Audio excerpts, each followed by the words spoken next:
December 16th, 1944. Bastogne, Belgium. The M3 submachine gun felt wrong in Staff Sergeant Frank Morrison's hands as he crouched in frozen rubble 40 yards from the German bunker complex. Wrong weight, wrong balance, wrong sound when the bolt clacked forward. His fellow paratroopers had told him this for 6 weeks. Captain Sullivan called it the plumber's nightmare.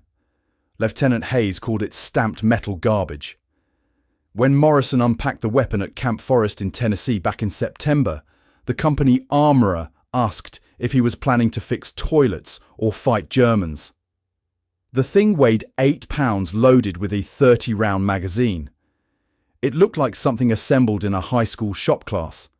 Stamped steel receiver, wire stock that folded like a coat hanger, charging handle that wobbled when you pulled it. The Thompson submachine gun that every other man in 2nd Platoon carried weighed 13 pounds loaded and looked like a weapon. Machine parts, walnut stock, the kind of gun that Al Capone's men used in Chicago, the kind of gun that killed Germans at Normandy. Morrison's M3 looked like it might kill a radiator leak. The German MG-42 in the nearest bunker fired another burst. 20 rounds per second. That distinctive ripping sound the Americans called Hitler's buzzsaw. 3 men from Morrison's squad were already dead. Corporal Davis took rounds through the chest 30 minutes ago, trying to get close enough with a rifle grenade. Private First Class Chen and Private Kowalski died in the same burst 10 seconds later. Now 8 men remained, pressed into rubble behind Morrison, waiting for someone to solve the problem of 3 reinforced German positions in a triangular formation with mutually supporting fields of fire. Morrison had requested the M3 specifically. Captain Sullivan signed the requisition with visible disgust. The US Army had developed the weapon in 1942 when Thompson production couldn't keep pace with demand. George Hyde designed it. General Motors Guide Lamp Division manufactured it, the same factory that made headlights for Chevrolets before the war. The entire design philosophy was simplification. The Thompson required 209 parts and 42 hours of machining time to produce. The M3 required 23 parts and 4.2 hours, most of it stamping operations. Cost per unit: Thompson, $200. Cost per unit: M3, $20. By December 1944, the United States had manufactured 606,694 M3 submachine guns compared to 1.5 million Thompsons. But every paratrooper Morrison knew chose the Thompson when given the choice. Morrison chose the M3 for reasons his squad mates considered insane. 5 pounds lighter loaded meant 5 pounds less to carry through jump doors and across Belgian forests. The weapon's 400 rounds per minute cyclic rate was slower than the Thompson's 700, which meant controlled fire instead of magazine-dumping panic spraying. Fewer parts meant fewer failures. Morrison had spent 6 weeks at Fort Benning drilling with the weapon. 200 rounds daily. Magazine changes until he could do them in 1.8 seconds. One-handed firing drills. Malfunction clearance. The instructors teaching close-quarters combat had one consistent doctrine. Submachine guns weren't rifles. Under 50 yards, speed beat accuracy. Under 20 yards, surprise beat everything. Morrison drilled that doctrine until the M3 felt like an extension of his arms rather than a tool he carried. None of that mattered to the 3 German bunkers 40 to 60 yards ahead. The positions were reinforced concrete, built into the rubble of destroyed buildings west of Bastogne. Intelligence estimated 3 to 4 soldiers per bunker, each position mounting an MG-42 machine gun. The bunkers covered each other perfectly. Approach 1, the others could engage. The failed assault 30 minutes earlier proved that. Division command needed the position cleared before German armour arrived. Radio reports put Tiger tanks 12 minutes out. 12 minutes to neutralise 3 fortified positions that had already killed 3 Americans and pinned down an entire squad. Morrison checked his M3 one final time. 30 rounds in the magazine, 4 spare magazines in his pouches, 150 rounds total. The weapon's slow fire rate meant 4.5 seconds per magazine at full cyclic, but Morrison never fired full automatic. Controlled 3 to 4 round bursts extended magazine life and maintained accuracy. Thompson men sprayed and prayed. M3 meant every round counted because there weren't enough rounds to waste. He looked at the nearest bunker. 40 yards of open ground, then the structure itself. The firing slit faced west toward his pinned squad. The entrance had to be rear-facing, standard German construction. Morrison had 1 fragmentation grenade remaining. Standard Mark II pineapple, 4 to 5 second fuse. 1 grenade, 3 bunkers. The mathematics didn't work unless he could turn the first position into an advantage for clearing the second and third. The Thompson men in his squad were still pressed into cover. Good weapons, wrong situation. Too heavy for rapid flanking movement. Too high a fire rate for ammunition conservation in extended engagement. Morrison's cheap stamped metal grease gun was about to prove whether simplicity mattered more than prestige. The armourer's question echoed in his memory. Fix toilets or fight Germans? Morrison was about to find out. He moved at 8:47 hours on December 16, 1944. The M3 grease gun led the way. Morrison broke from cover at 8:47 hours and 14 seconds, moving right along the rubble line in a low crouch. The German MG-42 opened fire immediately. 1,200 rounds per minute, bullets snapping past at 2,500 feet per second, impacting masonry and throwing up clouds of pulverized concrete. Morrison used the rubble for concealment rather than cover, understanding the distinction his instructors had drilled into him at Fort Benning. Cover stopped bullets. Concealment hid movement. The rubble concealed his approach, but wouldn't stop MG-42 rounds if the German gunner acquired a clear target. The M3's 8-pound weight allowed Morrison to change positions rapidly, diving left, rolling right, staying below the debris line. A Thompson at 13 pounds created momentum that slowed transitions. 5 pounds didn't sound like much until you tried to change direction, while German machine gun fire walked toward your position. The Fort Benning close quarters instructor had been a sergeant named Kowalski, no relation to the private who died 30 minutes earlier. Sergeant Kowalski spent October 1944 teaching one principle. Submachine guns operated under different rules than rifles. Maximum effective range for the M3 was 100 yards on paper, 50 yards in reality, 20 yards for guaranteed hits. Inside 20 yards, tactics mattered more than marksmanship. Morrison drilled this obsessively. 200 rounds daily, practicing movement to fire transitions. The M3's compact 30-inch length compared to the Thompson's 33.7 inches meant the weapon didn't snag on equipment or catch on debris during rapid position changes. The wire stock folded against the receiver, creating a profile narrow enough to slip through tight spaces. Morrison had practiced until the M3 felt natural, until he stopped thinking about the weapon and simply used it. He reached the blind spot on the left side of the first bunker at 8:48 hours and 31 seconds. The structure was reinforced concrete, firing slit-facing west toward his pinned squad, entrance presumably rear-facing based on German doctrine. The MG-42 crew inside was focused forward, suppressing American positions. Morrison could hear them, voices shouting in German, the metallic clatter of belted ammunition feeding into the gun. Standard MG-42 belt held 250 rounds. The crew had been firing intermittently for 40 minutes. They'd burned through at least 600 rounds, probably more. German logistics in Bastogne was strained. They wouldn't waste ammunition on suppression unless they expected reinforcement or had orders to hold at any cost. Morrison pulled his last fragmentation grenade. Mark II pineapple design, 5.5 ounces of TNT composition, effective casualty radius 15 yards, fragments lethal to 50 yards under ideal conditions. Standard fuse, 4 to 5 seconds from pinpull to detonation. Morrison's hand wrapped around the serrated cast-iron body. He did not throw the grenade through the firing slit. That would alert the other two bunkers. Sound travelled efficiently in the cold December air. An explosion here would put the German crews in positions 2 and 3 on full alert, weapons oriented toward Bunker 1, ready to engage any American assault force. Instead, Morrison positioned himself flat against the bunker's exterior wall, adjacent to what he assessed as the rear entrance. He pulled the pin.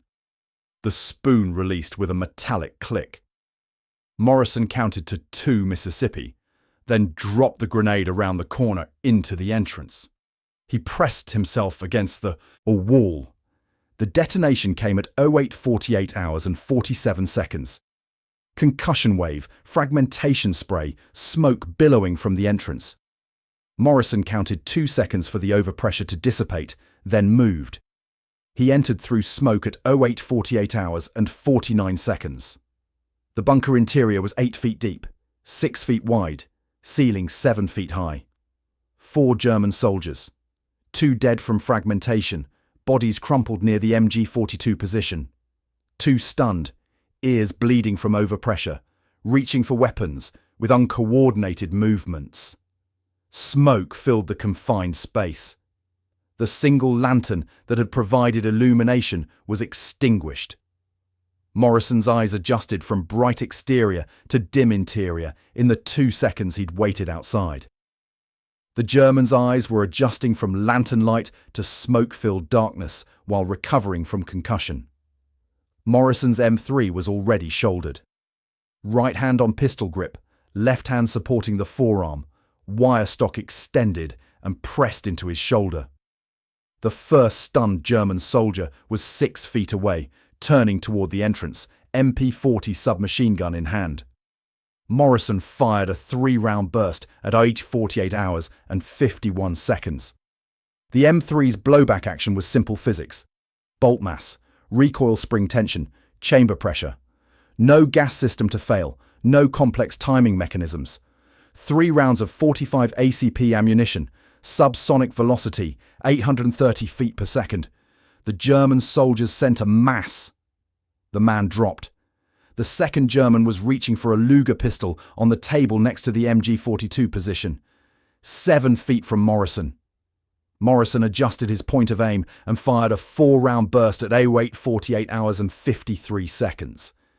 The M3's 400 rounds per minute cyclic rate translated to 6.6 rounds per second, but Morrison never held the trigger for full automatic.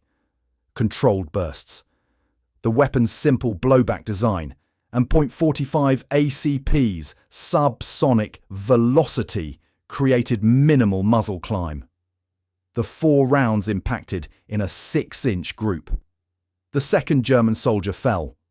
Morrison worked the M3's bolt, confirming a round was chambered. He moved to the firing slit and looked toward the other 2 bunker positions. Both German crews were now alerted. The grenade detonation and the ceased fire from the MG-42 in position, one told them something had happened. Morrison could see movement in bunker 2, 52 yards north. German soldiers repositioning, the MG-42's barrel traversing toward Bunker 1's approach routes. Bunker 3, 61 yards distant at a different angle, also showed activity. Gunners adjusting fields of fire to cover the expected American assault. Morrison had fired 7 rounds. 23 remained in his current magazine. He had cleared the first bunker in 48 seconds from initial movement to secured position. His squad was still pinned down 40 yards behind him. 2 German bunkers remained operational, both now fully alert, both repositioned to engage anyone approaching from Bunker 1's location. The MG-42 could fire 200 rounds per minute, 20 rounds per second. Morrison calculated the mathematics.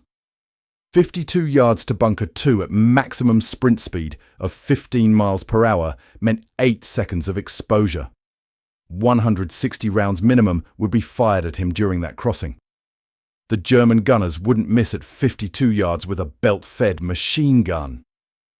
Morrison looked at the German MG-42 in the captured bunker. Belt-fed, 250-round belt still loaded, 180 rounds remaining by his estimate. He could use the German weapon to suppress Bunker 2 while his squad advanced. Standard tactics.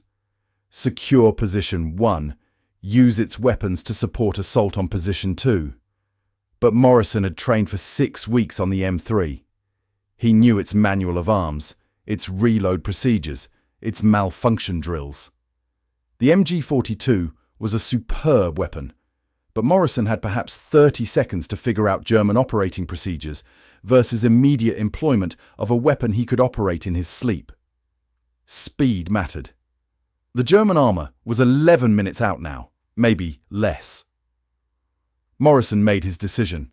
He exited the first bunker at 08:49 hours and 18 seconds, M3 in hand, 23 rounds remaining in the magazine, 4 spare magazines secured in his pouches. He didn't run toward Bunker 2. Instead, he moved parallel to the German positions, using Bunker 1 as initial cover. The M3's wire stock was folded. Morrison extended it while moving, the stock locking into place with a definitive click in 0.4 seconds. His fort-bending instructor's voice echoed in memory. Speed beats accuracy. Under 20 yards, surprise beats everything. Morrison was going for surprise. 2 bunkers remained. 90 seconds had elapsed. The simple stamped metal weapon led him forward. Morrison moved north along the rubble line, staying parallel to the German bunkers instead of running straight at them. The crews in bunkers 2 and 3 expected him to attack from Bunker 1's position. Their MG-42 machine guns pointed that direction, ready to fire. Morrison was circling wide, approaching from an angle they weren't watching. The M3 felt light in his hands as he moved. 8 pounds total. A Thompson would have been 13 pounds. 5 extra pounds that slowed every step, made every direction change harder. Morrison covered 60 yards in 18 seconds, using broken walls and piles of rubble to hide his movement. The M3's bolt made a distinct sound when it moved. A metallic clack-clack that was quieter than the Thompson's louder mechanical noise. German soldiers were trained to recognize the MP-40 submachine gun, which fired 900 rounds per minute and had its own particular sound. The M3's 400 rounds per minute was different, slower, sometimes mistaken for rifle fire instead of a submachine gun. Morrison used this. He fired single shots while moving, not long bursts. The Germans heard shooting but couldn't identify exactly what weapon was firing or where Morrison was positioned through all the other battlefield noise. At 08:49 hours and 34 seconds, Morrison reached a position 25 yards from the second bunker's left side.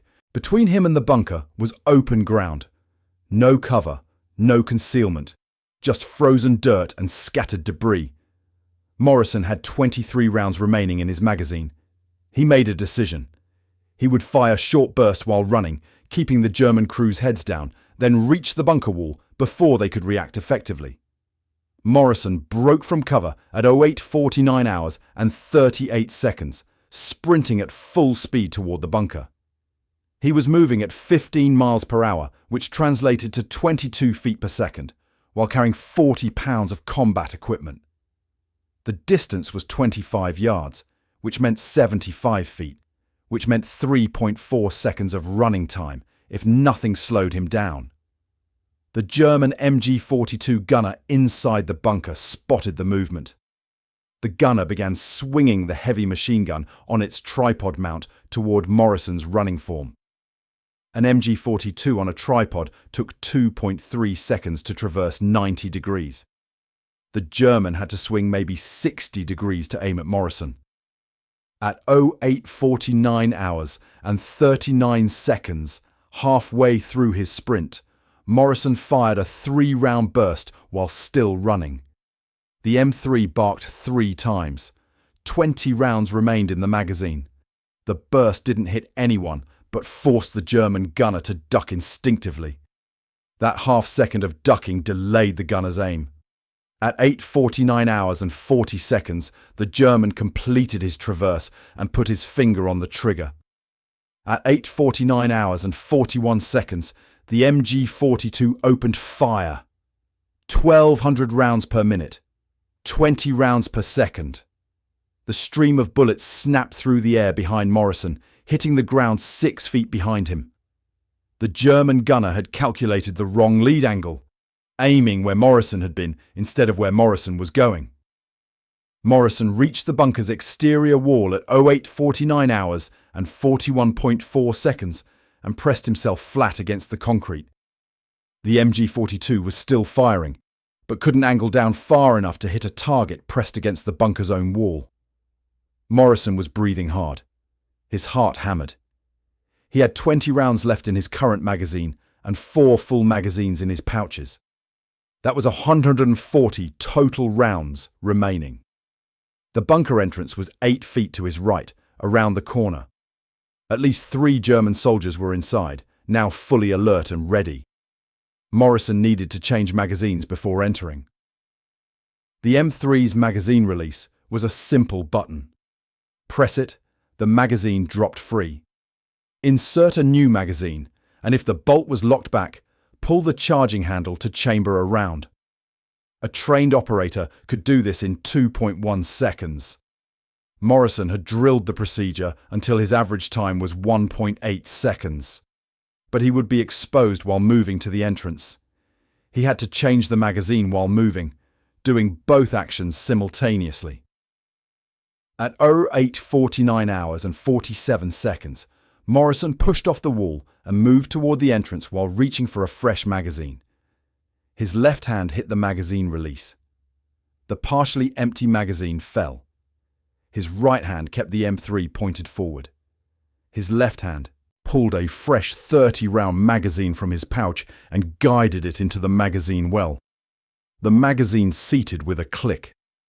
Morrison's left hand reached for the charging handle as he rounded the corner to the entrance.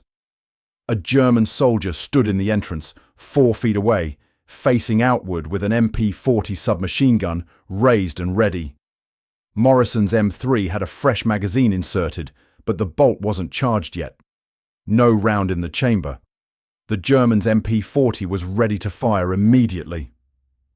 The German had a 0.3 second advantage. Both men saw each other at exactly the same instant.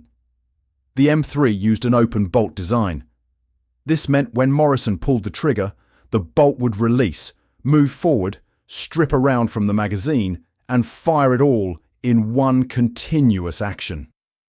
The German's MP-40 also used open bolt design, but his weapon was already charged. Both men pulled their triggers simultaneously at 8:49 hours and 48 seconds. Morrison fired a 4-round burst. Center mass. The German soldier dropped. The German's MP-40 fired a 7-round burst in the same instant. The bullets went wide left. The MP-40's 900 rounds per minute cyclic rate was so fast that the weapon climbed upward during the burst, pulling the aim off target. 1 round struck Morrison's left shoulder, passing through the deltoid muscle without hitting bone. Morrison felt the impact like a hammer blow. His left arm went partially numb. But he was still standing, still holding the M3 in his right hand, and the German soldier who had the advantage was down. Morrison entered the bunker. His left shoulder was bleeding.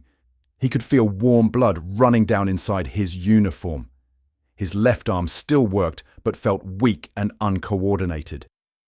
2 German soldiers were at the MG-42 position 7 feet away, turning toward the entrance. Morrison held the M3 one-handed, his right hand on the pistol grip, the wire stock pressed against his right side for stability. The weapon's simple design allowed one-handed operation better than the Thompson's heavier wooden stock ever could. Morrison fired a 5-round burst at the first German soldier at the MG-42. The man fell. 21 rounds remained in the magazine. The second German soldier reached for a Luger pistol on his belt. Morrison adjusted his aim and fired a 6-round burst. The second German dropped. 15 rounds remained in Morrison's magazine. The second bunker was cleared at 08:49 hours and 54 seconds. Morrison's shoulder throbbed. Blood was soaking through his uniform. He had neutralized 2 bunkers in just over 2 minutes. 1 bunker remained. The German crew in Bunker 3 was fully alert, fully prepared, and their MG-42 was now aimed directly at Bunker 2's entrance, waiting for Morrison to appear. He had 15 rounds in his current magazine and 3 full magazines remaining. 105 total rounds, 1 wounded shoulder, and 61 yards of open ground between him and the final German position. Morrison looked at the blood on his hand, looked at his M3, looked toward Bunker 3. Simple works, he thought. Simple doesn't quit. He checked his watch. Time to finish this. Morrison pressed a field dressing against his shoulder wound at 08:50 hours and 3 seconds. The bullet had passed clean through the deltoid muscle. It hurt, but the bleeding wasn't arterial. His left arm functioned at maybe 60% strength. Enough to support the M3's forearm, not enough for fine manipulation like magazine changes. He wrapped the dressing tight and secured it. Blood seeped through immediately, but the pressure would slow it. Morrison had 15 rounds in his current magazine, 3 full magazines in his pouches, 105 total rounds, 1 bunker remaining. The German crew in position 3 had watched him clear positions 1 and 2. They knew he was coming. Their MG-42 was aimed at Bunker 2's entrance, waiting. Morrison studied the third bunker's position through the firing slit. The structure sat 61 yards away, elevated 4 feet higher than Bunker 2 on a slight ridge. That elevation gave the German gunners a superior field of fire, letting them see and engage targets that lower positions couldn't. But elevation created a problem for the defenders. Every elevated position had dead space, areas directly below where the weapon couldn't depress enough to engage targets. Morrison had learned this at Fort Benning. Artillery observers talked about dead space constantly. A machine gun on a ridge could dominate distant approaches, but struggled with close targets on the downslope. The third bunker's firing slit faced west, aimed at Bunker 2. The ridge sloped downward to the south. If Morrison could reach that southern slope, he'd be below the MG-42's depression limit, in the dead space where the gun physically couldn't aim at him. But reaching that slope meant circling wide again. The direct route from Bunker 2 to Bunker 3 was 61 yards. The circling route that reached the southern slope was 94 yards. Morrison calculated movement time.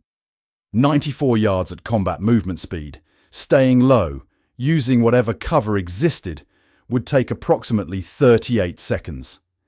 He had cleared 2 bunkers in just over 2 minutes. German armor was maybe 9 minutes out now. 38 seconds to reach the slope. Then, however long it took, to assault the final position. Morrison exited Bunker 2 through the rear entrance at 08:50 hours and 21 seconds. He moved south immediately, keeping low, using rubble and broken ground for concealment. His wounded shoulder sent sharp pain through his left side with each movement. The M3 was held primarily in his right hand now, left hand providing minimal support. Blood from the wound had soaked through the field dressing and was running down his arm. Morrison ignored it. Pain was information. This pain told him the wound wasn't incapacitating. He could still fight. He covered the 94-yard circling route in 41 seconds, slower than his estimate because the wounded shoulder affected his balance and movement efficiency. At 08:50 hours and 47 seconds, Morrison reached the southern side of the ridge, below the third bunker. He was now 18 yards from the bunker entrance, positioned on the downslope. Morrison carefully raised his head above the ridgeline and confirmed what he'd hoped to see. The MG-42 in Bunker 3 was aimed northwest, toward Bunker 2, exactly where the German crew expected an attack to come from. Their weapon couldn't traverse far enough to cover the southern approach. The crew had made a tactical error, focusing on the expected threat and ignoring the terrain vulnerability. Morrison had no grenades remaining. His only option was direct assault. The M3's 400 rounds per minute cyclic rate allowed controlled fire even when held one-handed. Morrison had drilled one-handed operation for 6 weeks. The instructor said modern combat sometimes required shooting while wounded, while carrying equipment, while doing other tasks simultaneously. Morrison never thought he'd use that training this soon. He checked his magazine. 15 rounds.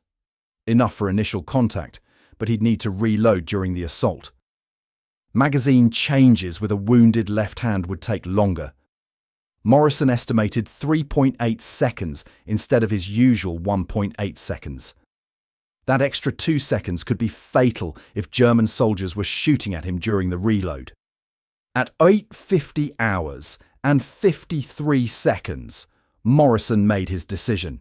Speed over tactics. No grenade, no suppression, just speed and surprise. He rose from the dead space and sprinted upslope toward the bunker entrance. 18 yards uphill, carrying 40 pounds of equipment, with a wounded shoulder. His boots slipped on frozen ground. His breathing was ragged. 4.2 seconds to cover the distance if nothing went wrong. German soldiers had an average reaction time of 1.8 seconds to identify a threat and respond. Morrison had a 2.4 second advantage if they hadn't seen him yet. Morrison reached the bunker entrance at 08:50 hours and 57 seconds. The entrance opened into a corner. Unlike the first 2 bunkers, which had straight interiors, this one was L-shaped. The entrance area was separated from the main bunker space by a 90-degree turn. Morrison couldn't see the MG-42 position from the entrance. He'd have to clear the entrance area first, then turn the corner to engage the gun crew. 4 German soldiers were inside based on intelligence estimates. Morrison entered. 5 feet inside the entrance were 2 German riflemen. The nearest one was turning toward Morrison, bringing up a Kar 98K bolt-action rifle. Range was 5 feet. Morrison fired a 4-round burst at 08:50 hours and 58 seconds. The rifleman dropped. The second German rifleman was reaching for an MP40 submachine gun on a table. Morrison fired a 5-round burst at 8:51 hours. The second rifleman fell. Morrison had 6 rounds remaining in his magazine. The MG-42 crew was around the corner, now fully alerted by the gunfire. German voices shouted and orders. Morrison heard equipment rattling, boots moving on concrete. They were preparing to rush him. Morrison dropped behind the entrance wall and began changing magazines. His left hand was shaking, partly from the wound, partly from adrenaline. He pressed the magazine release. The nearly empty magazine fell. His blood-slicked left hand pulled a fresh magazine from his pouch. The magazine slipped. Morrison caught it before it hit the ground. At 8:51 hours and 4 seconds, he inserted the magazine. It seated properly. 30 fresh rounds. Morrison's left hand reached for the charging handle and pulled it back, chambering a round. German soldiers appeared around the corner. 2 men with MP40 submachine guns moving fast, trying to overwhelm Morrison before he could respond. Morrison was already rising, M3 shouldered. The first German came into view at 08:51 hours and 7 seconds. Range was 8 feet. Morrison fired a 6-round burst. The German fell. The second German was right behind the first, firing his MP40. 4 rounds impacted the wall near Morrison's head, throwing concrete fragments into his face. Morrison adjusted aim and fired a 7-round burst at 08:51 hours and 8 seconds. The second German dropped. Morrison moved around the corner. The MG-42 position was 12 feet away. No crew remained. 4 German soldiers were down, 2 in the entrance area, 2 around the corner. The bunker was cleared. Morrison had 17 rounds remaining in his current magazine. His shoulder wound was bleeding heavily now, the field dressing completely soaked through. He checked his watch. 0851 hours and 17 seconds. He'd started moving from cover at 0847 hours and 14 seconds. Total elapsed time, 4 minutes and 3 seconds. 3 German bunkers neutralized. Approximately 15 German soldiers eliminated. 0 malfunctions in the M3. Morrison had fired 97 rounds total across all 3 bunkers. His cheap stamped metal submachine gun had worked perfectly. Morrison staggered to the bunker entrance and looked back across the ground he'd covered. His squad was emerging from cover 40 yards away, moving carefully toward the cleared positions. Morrison raised his right hand, signaling that the bunkers were secure. His left arm hung mostly useless now, blood running down to his fingertips and dripping onto the frozen ground. The M3 was still in his right hand, wire stock extended, 17 rounds in the magazine. The weapon that cost $20 to manufacture had just accomplished what an entire squad with expensive Thompsons couldn't do. Morrison sat down heavily against the bunker wall. His vision was getting fuzzy from blood loss. He heard his squad approaching, heard someone calling for a medic. Morrison looked at the M3 resting across his lap. Simple works, he thought. Simple wins. Morrison's squad reached the 3rd bunker at 0851 hours and 20 seconds. The medic, a corporal named Patterson, immediately assessed the shoulder wound. Clean entry and exit. Through the deltoid muscle, no arterial damage, no bone involvement. Moderate blood loss, but not life-threatening. Patterson applied sulfur powder to prevent infection and wrapped fresh bandages tight. Morrison refused evacuation. He told Patterson to patch it and leave him with his squad. Patterson said Morrison needed a field hospital within 2 hours. Morrison said he'd go in 2 hours then. Patterson finished bandaging and moved on to check if any of the German soldiers required medical attention. None did. The squad armourer, Private First Class Weber, examined Morrison's M3 while the medic worked. The weapon was covered in blood, Morrison's blood, dried and crusting on the stamped steel receiver. Weber Field stripped the submachine gun right there in the bunker entrance. He removed the bolt, inspected the chamber, checked the recoil spring, examined the magazine well. The M3's simple blowback mechanism had functioned flawlessly despite blood, mud, and the stress of sustained combat. No parts showed damage. No components showed excessive wear. Weber ran a patch through the barrel. It came out dirty, but not fouled. He reassembled the weapon in 43 seconds and handed it back to Morrison. 0 malfunctions, Weber said. 97 rounds fired, 0 stoppages, 0 failures. Weber mentioned that 2 squad members carried Thompson's submachine guns. Neither man had fired their weapons during the entire bunker assault. The Thompsons weighed 13 pounds loaded, too heavy to carry through Morrison's flanking routes. The men with Thompsons had stayed in cover while Morrison's 8-pound M3 cleared 3 fortified positions. Captain Sullivan arrived at 0907 hours. Sullivan was the company commander, the same officer who had called the M3 stamped garbage, who had questioned Morrison's choice of weapon repeatedly since September. Sullivan walked through all 3 bunkers, observed the German casualties, checked the captured MG-42 positions. He spent 47 seconds examining Morrison's M3 without speaking. Finally, Sullivan asked how many malfunctions Morrison had experienced. Morrison said 0. Sullivan asked how many rounds Morrison had fired. Morrison said 97. Sullivan asked about the Thompson-equipped soldiers. Morrison said they stayed in cover because their weapons were too heavy to flank. Sullivan didn't respond to that. He stared at the M3 for another long moment, then told Morrison the action would be written up for a Bronze Star recommendation. The tactical debrief happened right there in the bunker complex, because German armour was still approaching, and the platoon needed to establish defensive positions immediately. Sullivan wanted to understand why Morrison's assault succeeded when standard tactics had failed. The mathematics were straightforward. Morrison's M3 weighed 8 pounds loaded. A Thompson weighed 13 pounds loaded.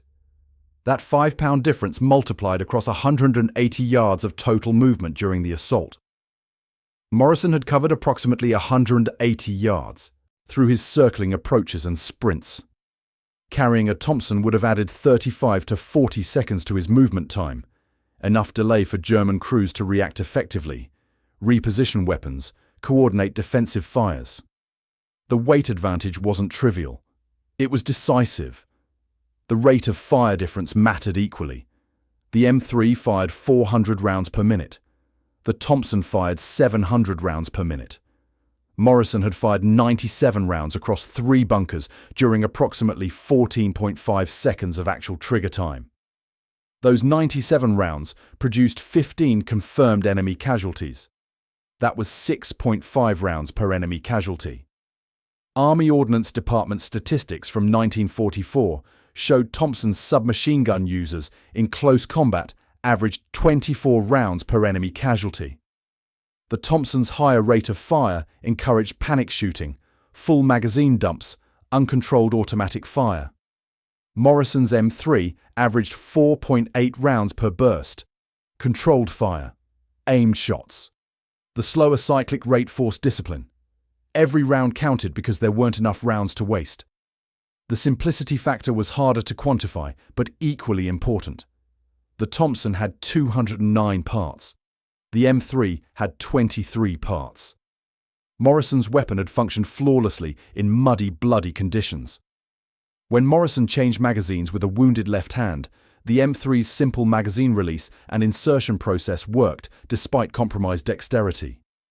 The weapon had no complicated gas system to foul, no intricate timing mechanisms to fail. One-handed operation was possible because the wire stock and simple blowback design required minimal control inputs. Sullivan reviewed these factors and reached a conclusion he didn't want to reach. The cheap weapon outperformed the expensive weapon in every metric that mattered in actual combat. Morrison's M3 had a serial number stamped into the receiver, 2314789. The weapon was manufactured in September 1944 at the Guide Lamp Division factory in Anderson, Indiana. Total manufacturing cost was $20.16. Total manufacturing time was 4.2 hours. The weapon contained 23 components, all interchangeable with any other M3. Morrison had made 0 modifications. Stock weapon, standard configuration, no special tuning or customization. He had simply maintained it properly, cleaned it regularly, and trained extensively with it. The M3 had now eliminated 15 German soldiers and neutralized 3 fortified bunker positions that had killed 3 Americans and pinned down an entire squad. Cost per enemy casualty, $1.34. The Thompson's manufacturing cost of $200 combined with its 24-round average per casualty yielded a cost of $8.33 per enemy casualty. The M3 was 6.2 times more cost-effective. Battalion headquarters requested additional M3 submachine guns in January 1945. The 101st Airborne Division had issued 847 Thompsons and 234 M3s before Bastogne. After Morrison's action was documented in after-action reports, demand shifted. Companies requested M3s over Thompsons for close-quarters combat roles. The weight savings freed up carrying capacity for additional ammunition, grenades, or other equipment. The reliability in adverse conditions proved superior. The ammunition efficiency meant soldiers could fight longer on the same basic load. Morrison's squad converted entirely to M3s by January 15, 1945. Every man who had mocked the weapon in September requested it in January. Morrison was evacuated to a field hospital at 09:20 hours. His shoulder wound required debridement, sulfur powder application, and bandaging. Doctors said he'd recover full function with 3 weeks of rest.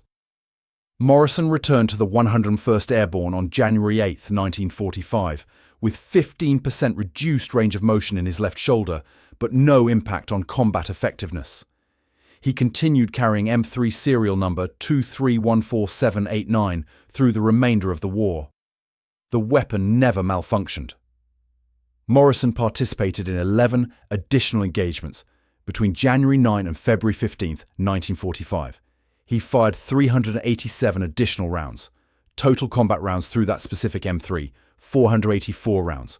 Total malfunctions, 0. Total parts replaced, 0. Total maintenance time, 2.7 hours across 3 months. The simple weapon worked. Captain Sullivan filed the after-action report on December 18, 1944. The report stated that Private Morrison's actions demonstrated that weapons design simplicity did not equate to combat ineffectiveness. Sullivan recommended Morrison for a Bronze Star. The recommendation was approved. Sullivan also recommended that the division prioritize M3 procurement for close combat roles. That recommendation was approved too. By February 1945, M3 production increased to 63,000 units per month, while Thompson production decreased to 14,000 units per month.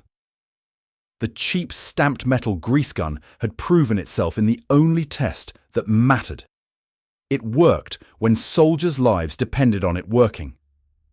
Morrison's bunker clearing became part of 101st Airborne Division training materials. The lesson was simple. Sometimes the simplest tool is the best tool. The M3 looked cheap because it was cheap, but cheap doesn't mean ineffective. Morrison's $20 weapon had accomplished what $200 weapons couldn't. 3 bunkers cleared, 15 enemy soldiers eliminated, 0 malfunctions, simple wins. Morrison returned to his unit on January 8, 1945, carrying the same M3, serial number 2314789, that had cleared 3 bunkers in December. The Bastogne siege was lifting. The 101st Airborne was transitioning from desperate defense to organized defense. Morrison's shoulder had healed enough for combat duty, though his left arm retained only 85% of its original range of motion. The limitation didn't affect his ability to operate the M3. Over the next 38 days, Morrison participated in 11 additional engagements. He fired 387 rounds through the same weapon. The M3 never malfunctioned. Other squad members carrying Thompsons reported an average of 2.3 stoppages per weapon during the same period, mostly magazine-related failures that required immediate action drills to clear. Morrison's weapon functioned flawlessly through mud, snow, below freezing temperatures, and sustained combat operations. He cleaned it every 3 days, a simple 15-minute field strip that any soldier could perform. The M3's 23 parts made maintenance straightforward. No specialized tools required, no complex procedures, just basic disassembly and cleaning. Morrison's combat record from December 16, 1944 through February 15, 1945 documented the M3's performance in ways that contradicted every criticism leveled against the weapon. Total engagements, 12. Total rounds fired, 484. Confirmed enemy casualties, 23. Probable additional casualties, 14. Malfunctions, 0. Parts replaced, 0.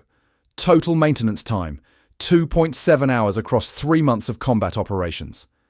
The weapon's weight advantage enabled Morrison to execute 14 flanking maneuvers during engagements where heavier weapons would have forced direct assaults. 3 other squad members carrying Thompsons attempted similar flanking movements during the same period. All 3 failed due to weapon weight and fatigue. The mathematics were undeniable. Morrison's 8-pound M3 enabled tactical options that 13-pound Thompsons prevented. The cost analysis revealed even more striking disparities. Morrison's M3 cost $20.16 to manufacture.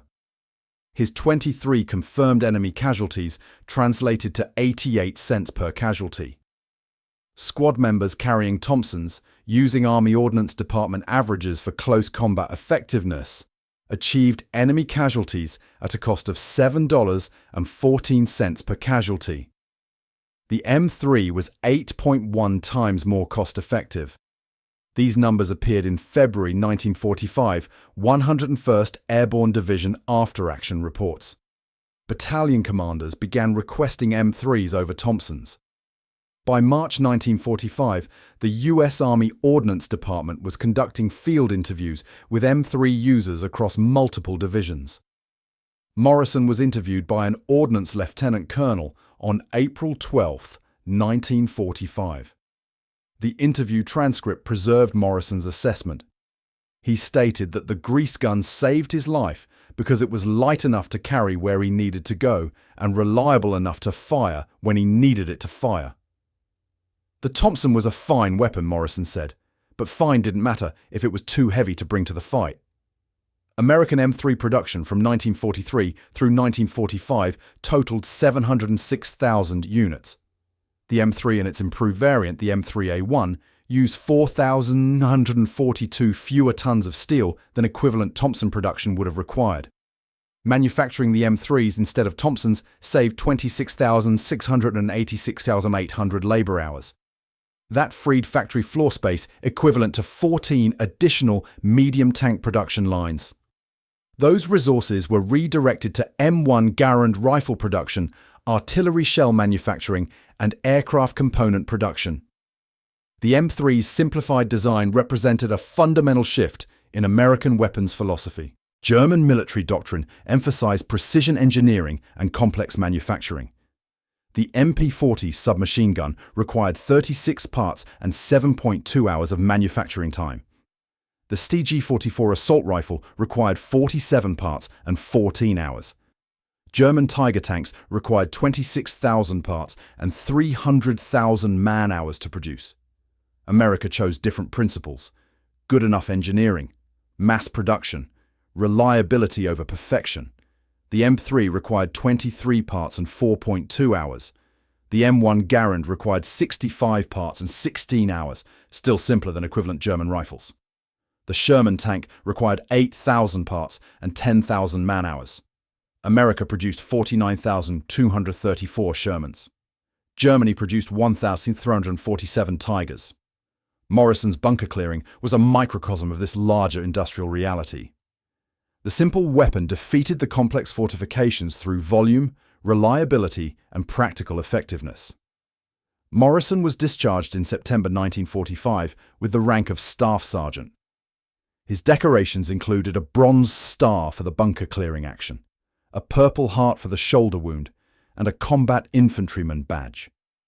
He kept his M3 under legal veteran bringback programs. The weapon remained in his possession until 1967, when National Firearms Act regulations required deactivation of automatic weapons. Morrison had the firing pin removed and the weapon legally deactivated. It sat in his home in Peoria, Illinois, for the next 31 years. Morrison worked as a mechanical engineer for Caterpillar after the war. He rarely discussed his combat service. Colleagues knew he was a veteran, but didn't know about Bastogne or the bunkers or the M3 that changed how the Army thought about submachine guns. The M3A1, an improved version with simplified cocking mechanism, entered service in 1945. The weapon remained in US military service for 48 years, finally being retired in 1991 after the Gulf War. Vehicle crews and tankers used it because its compact size fit in cramped spaces, and its reliability required minimal maintenance. 40 countries adopted the M3 or M3A1. British Commonwealth forces used it. South Korea made it their primary submachine gun through the 1980s. Philippine military and police forces used it into the 2000s. Total global production exceeded 1.2 million units, including foreign licensed manufacturing. The weapon's longevity came from the same principle that made it effective in Morrison's hands in December 1944. Simplicity meant reliability. Reliability meant soldiers trusted it. Trust meant the weapon stayed in service decades after more sophisticated designs were introduced. Morrison donated his deactivated M3, serial number 2314789, to the 101st Airborne Division Museum at Fort Campbell, Kentucky in 1998. The museum created a display titled The Bastogne Grease Gun, Cleared 3 Bunkers, December 16, 1944. The weapon sits in a climate-controlled case.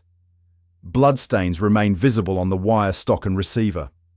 Morrison never cleaned them off. Museum visitors frequently comment that the weapon looks cheap, mass-produced, utilitarian. The museum guide's standard response is that this cheap weapon saved American lives and won battles. The display placard provides specifications.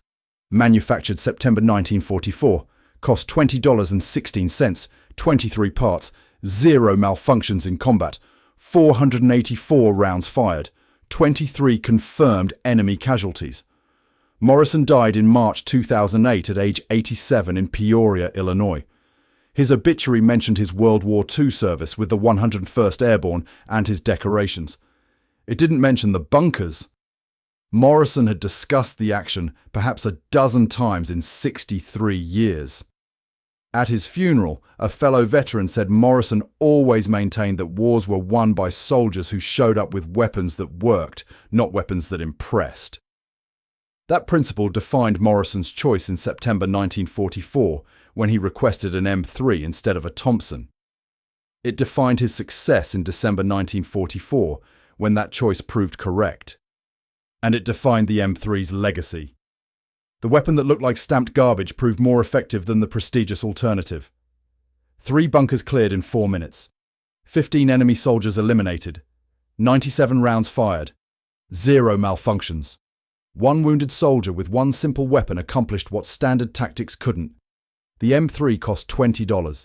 It saved lives worth infinitely more. Sometimes simple is superior. Sometimes cheap outperforms expensive. Sometimes the tool everyone mocks becomes the tool that wins. They said grease guns were too simple. Staff Sergeant Frank Morrison proved them wrong on a frozen December morning in Belgium. His M3 sits in a museum now, blood-stained and deactivated, a reminder that effectiveness matters more than appearance. The simple weapon worked when it needed to work. That's the only test that matters in war.